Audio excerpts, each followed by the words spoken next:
Hey guys, I'll be talking about climate change in Australia. Australia is an independent Western democracy with a population of 23,773,271. Australia lies on a continental shelf overlain by shallow seas which divide it into several landmasses. The Arafura Sea and Torres Strait between mainland Australia and New Guinea, and Bass Strait between mainland Australia and Tasmania. Also, the individuals are expected to live until around the age of 82 in Australia. In addition, the average annual number of births during a year per 1,000 persons in the population is 12.19 births. Australia's largest industries are agriculture and horticulture, forestry, tourism, and fishing. Tourism is one of Australia's largest and fastest growing industries. Many tourists are attracted by Australia's sunshine, sandy beaches, rainforests, the Great Barrier Reef, unique flora and fauna. Also, they are attracted to Australia's friendly, multicultural society and the safe and welcoming environment.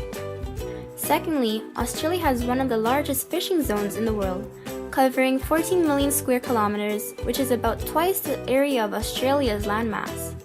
The fish that are caught in Australian waters are sold to countries all over the world, as well as all throughout Australia because of their high quality.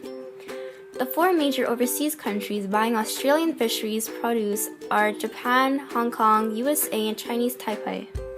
Thirdly, Australian products are sought after because they meet high environmental and safety criteria, and also they taste great. Lastly, Australia has 9.4 million hectares of harvestable native forest. However, only 1% of this is being harvested because such a small percentage is cut down each year so that these areas have many years to grow back. This is done so that it copies the natural growth cycle and disturbance of the forests. The geographic features of Australia are very diverse. It is the lowest, flattest, and apart from Antarctica, the driest of the continents. Although much of Australia's center is flat, there are numerous ranges and some individual mountains, of which Uluru is probably the best known. Uluru is one of the most ancient and oldest geological feature in the world.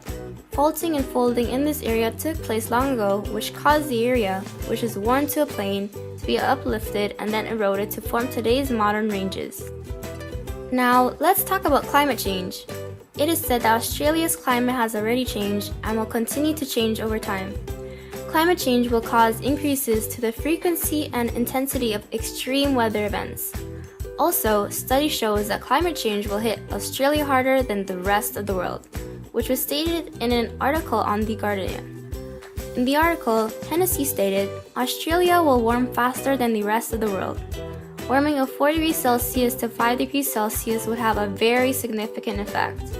There would be increases in extremely high temperatures, much less snow, more intense rainfall, more fires, and rapid sea level rises. Based on studies, it shows that 1. Australia's average temperature will increase and they will experience more heat extremes and fewer cold extremes. 2. Extreme rainfall events that lead to flooding are likely to become more intense. 3. The number of tropical cyclones is projected to decrease, but they may be more intense and reach further south. 4. Southern and eastern Australia is projected to experience harsher fire weather. 5. Sea levels will continue to rise throughout the 21st century and beyond, causing oceans around Australia to become warmer and more acidic. 6. The time and drought will increase over southern Australia with a greater frequency of severe droughts. 7. A projected increase in evaporation rates will contribute to a reduction in soil moisture across Australia. Moving on to environmental and economic issues. Australia experiences significant environmental and economic impacts from climate change, such as water security, agriculture, coastal communities, and infrastructure. The rising of sea levels pose a significant threat to coastal communities, which the world's oceans could potentially become too acidic to support coral reefs and other calcifying marine organisms. It states that coral reefs are sensitive to even small changes in ocean temperature, and a 1 degree Celsius rise would have a severe implications for the Great Barrier Reef and Ningaloo Reef. Furthermore, Excess carbon dioxide absorbed by the oceans causes the water's pH level to drop.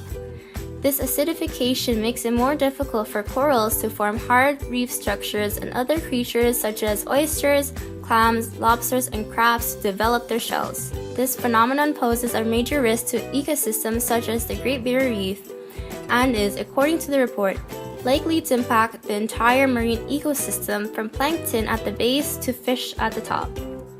Actions and solutions.